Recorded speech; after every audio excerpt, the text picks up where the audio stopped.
So you've built your ornithopter and had your first test flight. Congrats, that is a huge achievement towards independence and worm avoidance in Dune Awakening. You can now head to Arrakeen, Harko Village or the deep desert without paying anyone. But if this is your first ornithopter, you might ask yourself, how?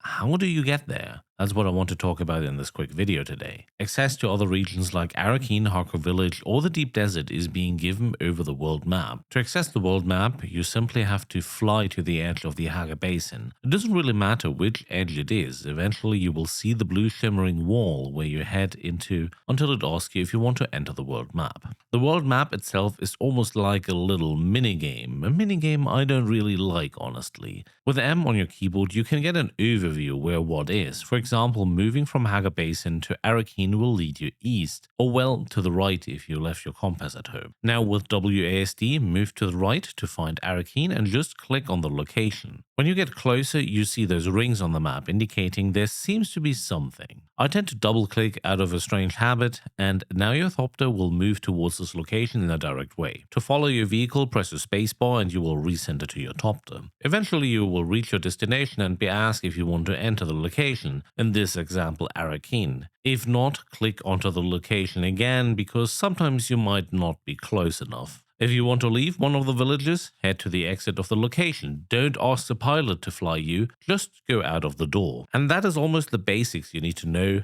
how to move from A to B on the map. Open the overview with M, check where is your destination, close the overview and move with WASD towards your destination. Finally, click on it. Now here are a few maybe helpful side notes to all of this. You might have noticed the little water and fuel indicator on your vehicle when moving around the world map. These will eventually deplete the longer you move around, but will be refueled when loading into your destination. The water and fuel indicators are, however, not connected to whatever you have with you when you play on the real map. Second note and a warning I want to hand to you, which might be crucial. When loading back into Hagga Basin, you will spawn on the ground, standing next to your vehicle on open sand. Obviously, you might be triggering the sandworm or will be roasted in the sun, so my advice would be, don't just say yes load into Hagga Basin and go for bio break. You might end up as a roasted and toasted worm snack if you do that. And to end the little side notes and warnings, another one about fuel. Not really connected to the world map, but anyway. Your thopter has a maximum height you can fly and you will be notified if you are reaching it. Reaching an extensive height will cost you more and more fuel, and at some point you start up your engines and the fuel is gone immediately. I had to learn that the hard way at the mouth of the Stone Sentinel. Don't worry though, you won't be crashing but going into a glide mode. You will have enough time to quickly refuel your thopter during flight if you have vehicle fuel left in your inventory. And that's it. If this video helped you, consider leaving a like please on this video, maybe a sub on the channel. Good luck flying out there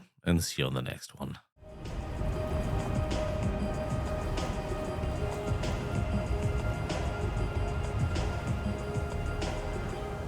Emotion control.